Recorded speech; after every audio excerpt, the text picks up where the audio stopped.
All right, I'm creating this video because some of you have submitted Pages documents that cannot be evaluated for authenticity, which means basically D2L can't handle the document when it gets uploaded. So there's a few students here who have submitted something with a Pages extension.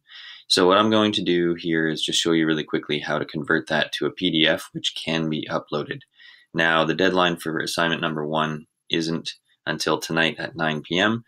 So if you're using a Mac, an Apple product where you're using Pages as your word processor, then this video is going to help you convert your Pages document into a PDF. So I'm using a Mac, and I've just opened up a file that I generated earlier. What you need to do is go up to the top, click on File, and then Export to PDF, and that's it. So image quality, that's not really images. Here you can change the different formats that you want to convert your file to, but we want to just convert it to a PDF. It's something that can be pretty easily converted and read and handled by the D2L Dropbox.